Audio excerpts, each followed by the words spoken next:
One of my favorite things about Overlord, especially in the last like couple of seasons, has just been like the connivingness, the scheming, the political intrigue, the invasion of the kingdom, the empire, the ruling of the world. Even though that's not necessarily what Ainz had originally intended, that's essentially what has become of what happened because of his subordinates supporting him to do that. So now this is kind of the path that he is leading.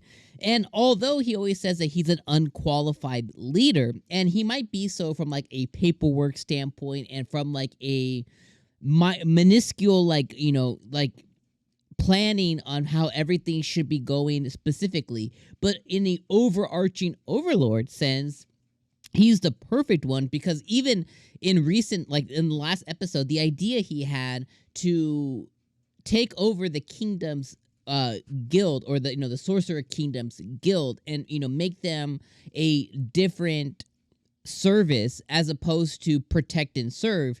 He's, you know, using them to adventure and seek, essentially, right? So he has these bigger mindsets.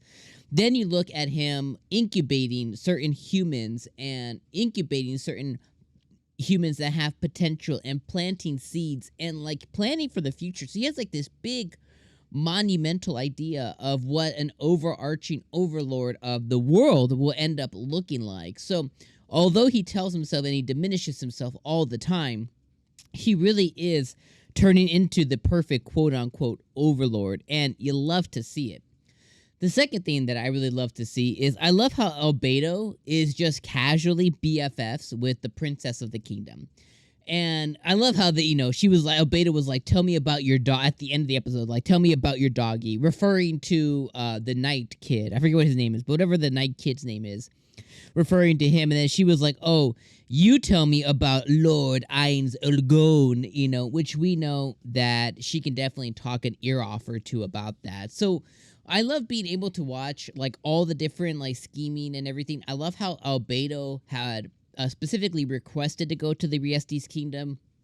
I love how she is coordinating and organizing everything there. She has somebody in this Philip guy who's going to end up being like a puppeteer, who I guess might be a catalyst for the invasion that happens, the inevitable invasion that happens in the kingdom. She also has another puppeteer within the princess who has. The princess has certain desires and certain things, and she's working in the background with Ainz and working in the background with Albedo. So when this inevitable invasion happens, there's going to be a partnership between the sorcerer kingdom, which is Ainz's kingdom, as well as the kingdom proper. She's going to push her brother and family, whatever, out the way, and she'll probably be like the quote-unquote, you know, partnered ruler through the sorcerer kingdom. So I just love seeing like all these pieces kind of like fall into place. I love seeing Albedo kind of play the political representative for the sorcerer kingdom. I love seeing her interact. I love seeing her get pissed when this piece of trash touched her, and she just starts like just going nuts. I love being able to see all of that. Also on the human side, I forget what the sword dude's name is, but the one who does the 6 slash, whatever it is, I forget what his name is. Damn, I can't remember his name is. But anyways, the blue hair guy, you know, the one who they showed off during, I think it was last season. They showed him off a lot. But anyways, you know, I like seeing that, how he's kind of like trying to get ready to take on the sorcerer. He's gonna fucking fail at that. But I love being able to see that as well.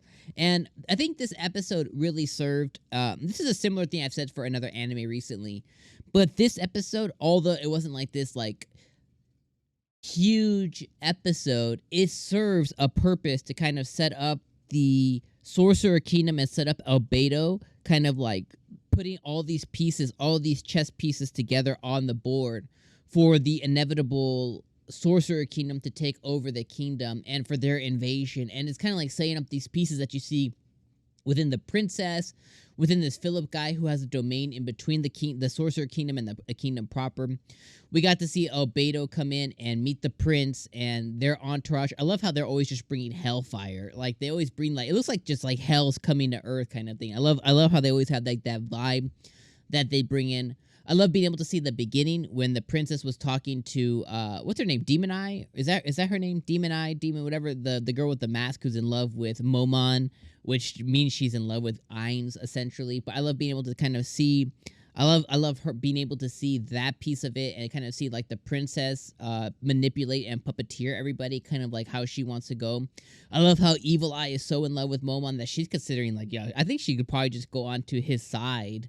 I think Momon could just pull her to his side really quickly, and I love being able to see that. Although Momon now works quote unquote for Ainz essentially, but I love being able to see all of that. And this episode really served up a delicious episode of the meal before we get the actual entree. This is the appetizer as we move our way into the entree and the inevitable dessert. But overall, fantastic episode. Love seeing more of Albedo in this light. Love seeing more of the crazy effing princess in this light. And I like seeing all the different pawns and pieces being put onto the chessboard. And I can't wait for the checkmate to inevitably come. Let me know what you guys thought about this episode down in the comments below. I appreciate you guys coming with me every single week. This has been Overlord Tuesdays, and my friends, I shall see you next week. Peace.